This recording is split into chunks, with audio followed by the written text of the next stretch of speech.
Wachezaji kwa niaba yao nadhani tumejiandaa vizuri kuelekea mchezo wa kesho. Tuna matumaini mchezo utakuwa mgumu sana kwa sababu ukiangalia raundi ya kwanza tuliweza kudondosha pointi 2. Kwa hiyo tunatarajia mchezo mgumu sana, lakini kwa upande wetu kama wachezaji tumejiandaa vizuri kuhakikisha kwamba hatutoki katika mbio za ubingwa, na maana yake inahitajika tufanye juu chini tuweze kupata matokeo kwa performance nzuri na tuweze kuendelea kukaa pale juu ya msimamo wa ligi. Okay, shukrani. Nadhani kikubwa kama kocha, sababu raundi ya kwanza hakuwepo na toka ameingia na maanisha alikuwa anafuatilia mechi za wapinzani wetu wa kesho. Kwa hiyo nadhani tukirudi, kwa sababu kabla ya mechi huwa tunapewa taarifa za wapinzani tunacheza nao.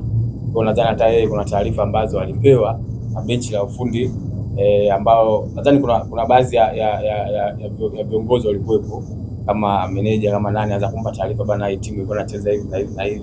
Lakini pia katika wachezaji pia kuna namna tunaweza tukamwambia mwalimu kwamba raundi ya kwanza tulicheza nao kilitokea hiki na hiki na hiki. Pia na yeye akiangalia zile mechi zao wanavyocheza, tukiunganisha kwa pamoja tunaweza tukapata kitu kimoja. Nasema ni wapinzani wagumu kwa sababu ukiangalia sifuatilie mechi zao walizocheza za nyuma hizi. Tunaangalia ile head to head tulikutana nao mara ya mwisho ilikuwaje.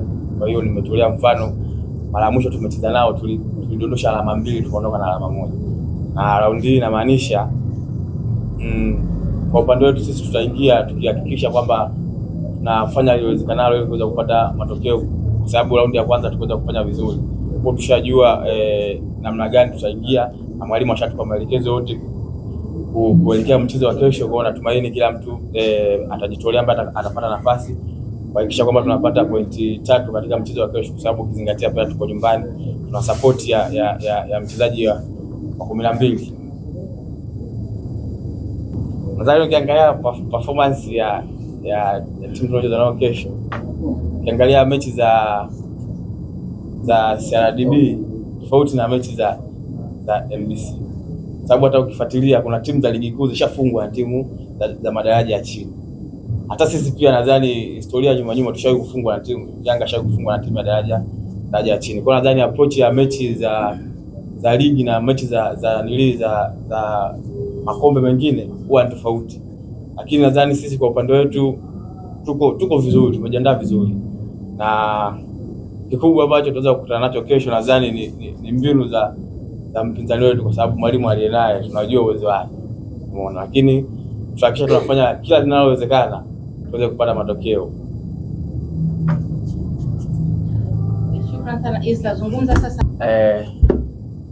Kwa niaba ya wachezaji napenda kuwakaribisha kesho wananchi uwanjani waje watupe support kama wanavyofanya siku zote, kwa sababu tupo katika kipindi ambacho kinahitaji support kubwa sana kutoka kwao. Kwa hiyo nawakaribisha kesho wajitokeze kwa wingi, watupe support ili tuweze kuhakikisha tunapata furaha tukiwa pamoja na kuendelea kukaa juu katika mbio za ubingwa. Shukrani sana Isla.